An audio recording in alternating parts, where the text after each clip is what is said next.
I found out the apartment was sold the same way you find out everything. Important in this family, by accident. A stranger opened the door. I stood there, keys still in my hand, staring at him as he leaned casually against the frame, like he had always belonged there. "Can I help you?" he asked. For a second, I couldn't even process the question. VVBTF. "This is my apartment," I said slowly. He frowned. "I bought this place last week." The words felt distant, unreal. "Bought last week? That's not possible," I said. "My grandmother left this to me." He shifted, clearly uncomfortable now. "Look, I don't know anything about that." I signed the papers. "It's mine." My grip tightened on the keys. Keys that suddenly didn't open anything. "You should probably talk to whoever sold it to you," he added. I didn't respond. I didn't need to. I already knew. When I walked into my parents' house, they didn't look surprised. That was what hurt the most. "You sold it," I said. No greeting, no hesitation, just truth. My mother sighed like I was the one being difficult. "We were going to tell you?" "When?" I asked. "After everything was gone?" My father stepped forward, his tone firm. "Lower your voice." I let out a hollow laugh. "You sold my apartment," I said. "The one Grandma left me. The one she made very clear was mine. It was still part of this family," he replied. "Which means decisions affect everyone." "No," I said, my voice steady now. "That decision affected me." "We needed the money," my mother said quickly. "For what?" I asked, even though I already felt the answer forming. They hesitated. That was enough. "For her wedding," I said. Silence. Confirmation. My sister's wedding, the one they had been planning like it was a royal event. Imported flowers, a luxury venue, a dress that cost more than a car. "You sold my inheritance," I said quietly, "to pay for a party." "It's not just a party," my mother said defensively. "It's her future." "And mine?" I asked. No one answered. "She was the only one who left me something," I said. "And you took it." "She left all of us something," my father replied. "Memories." I shook my head slowly. "She left me security," I said. "And you turned it into decorations." My mother's patience snapped. "You're being selfish." That word hung in the air. Selfish. I looked at her, really looked this time, and something inside me shifted. Not anger. Not even sadness. Just clarity. "All right," I said. They both paused, thrown off. "All right," my father repeated. "You needed money," I said. "You made your decision."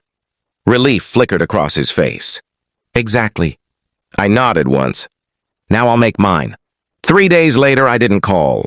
I didn't argue. I just acted. Because while they were planning a perfect wedding, they forgot something important. The apartment hadn't just been mine. It had been in my name. And the sale? It wasn't as clean as they thought. The first call came early in the morning. My phone lit up with my father's name. I answered this time. "What did you do?" he demanded. His voice was sharp, but underneath it there was something new. Panic. "I fixed something," I said calmly. "You interfered with the wedding payments," he snapped. "The venue is threatening to cancel everything."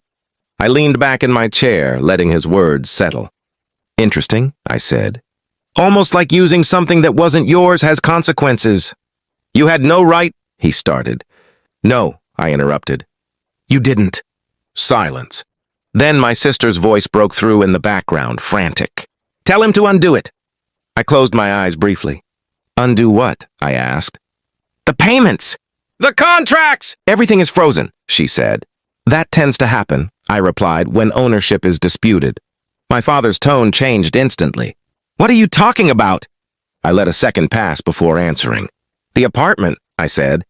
"It was in my name legally." "That doesn't matter," he said quickly. "We handled the paperwork." "No," I said calmly. "You rushed it." Silence. Heavy this time.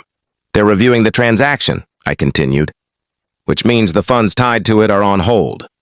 "You're bluffing," he said, but there was hesitation now. "I'm not," I replied. My sister's voice came through again, weaker this time. "My wedding? I almost felt something. Almost. But then I remembered standing outside that apartment, holding keys that no longer worked. You sold something that wasn't yours," I said.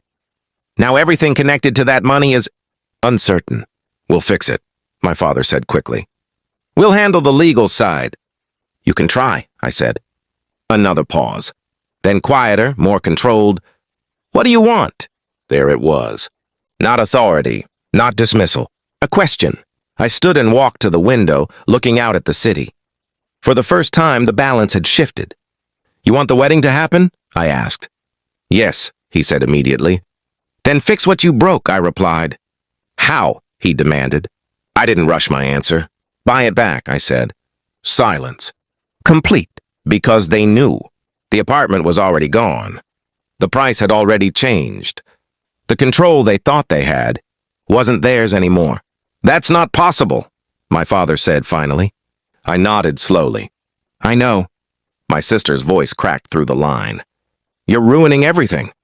I closed my eyes for a moment. No, I said quietly.